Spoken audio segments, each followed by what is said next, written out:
नमस्कार, मैं हूं Vinay Pathak. AB news में आपका स्वागत है।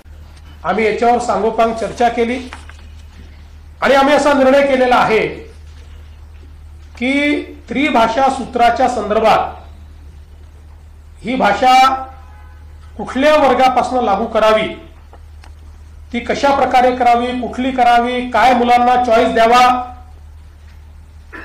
याचा निर्णय करण्याकरता राज्य सरकारच्या वतीनं डॉक्टर नरेंद्र जाधव यांच्या नेतृत्वात एक कमिटी तयार करण्यात येईल। आपण सगळे जाणता डॉक्टर नरेंद्र जाधव साहेब प्लॅनिंग कमिशनचे मेंबर होते, कुलगुरू होते, शिक्षण तज्ञ म्हणून त्यांना आपण ओळखतो। त्यामुळे त्यांच्या नेतृत्वामध्ये एक समिती या ठिकाणी तयार केली जाईल। त्यात काही सदस्य अजून असतील, त्यांची नावं लवकरच घोषित केली जातील आणि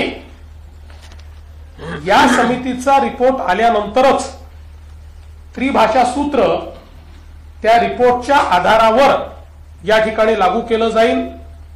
आणि म्हणून 16 एप्रिल 2025 आणि 17 जून 2025 हे दोन्ही शासन निर्णय आम्ही रद्द करण्याचा निर्णय घेतलेला आहे।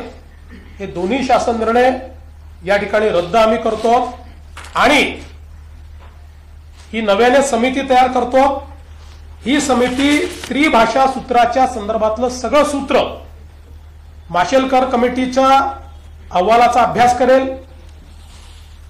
ज्या लोकांचं याच्यावर दुमत आहे त्यांचंही म्हणणं ऐकून घेईल आणि त्यानंतर आपल्या विद्यार्थ्यांच्या हिताचा काय निर्णय आहे तो निर्णय या कमिटीच्या माध्यमातून येईल आणि मग तो राज्य सरकार स्वीकारेल और त्यानुसार पुढची कारवाई केली जाईल।